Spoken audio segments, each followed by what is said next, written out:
मोज़ूज़ viewers, doctor कदीर मेमून साहब हिकिड़ी वॾी अज़ीम ज़बरदस्त ॻाल्हि कई आहे। डॉक्टर कदीर चवे थो जॾहिं चूंडियल नुमाइंदनि खे काउंसलरनि खे चवंदा त गटर साफ़ु करायो, रस्ता साफ़ु करायो, त चवंदा असां अञा कसम न आहे खयूं।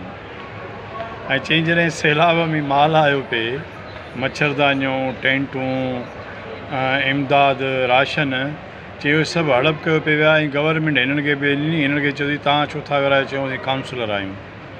यानी जॾहिं माल खाइण जो वारो अचे थो त हीअ काउंसलर आहिनि, ऐं जॾहिं कमु करण जो वारो अचे थो त चवंदा असीं अञा कसम न आहे खयूं। केॾी वॾी मुनाफ़क़त आहे काउंसलरनि जी।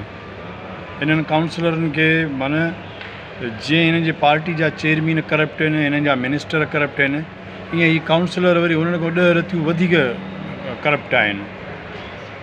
पाड़ा सॼा गंद लॻा पिया आहिनि, सफ़ाई कान्हे का, रस्ता बर्बादु लॻा पिया आहिनि। हीअ स्वीपर वठी रॻी नाली साफ़ु नथा कराइनि, चवंदा असां अञा कसम न आहे खयूं। इन खां वधीक ॿी हिननि जी मुनाफ़क़त कहिड़ी थींदी। माण्हू बि हाणे हिननि खे वोट ॾेई अची फाथा आहिनि। फाथा वरी कहिड़ा, लालच वरी बुरी बला आहे। लालच माण्हूअ खे ज़लील कंदी आहे, लालच माण्हूअ खे ख्वार करे थी, लालच माण्हूअ खे पिनाए थी, लालच माण्हूअ जा जेके ट्रपड़ सभु गोल कयो छॾे। लालच जेका आहे उहा माण्हुनि खे इन हद ते पहुचायो आहे जो उहो लालच में वोट ॾींदा।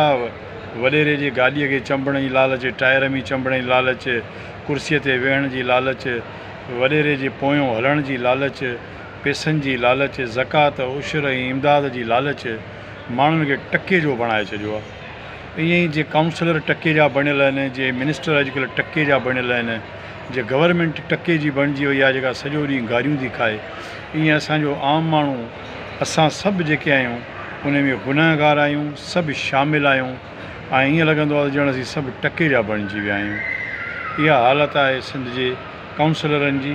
सफ़ाई नथा कराइनि, बाक़ी माल खाइण जे लाइ त चवंदा असीं चूंडियल आहियूं, असीं काउंसलर आहियूं, पर जॾहिं सफ़ाई जी ॻाल्हि कयूं था चवंदा असां अञा कसम न आहे खयूं। या बे आया ई तेरा आसरा।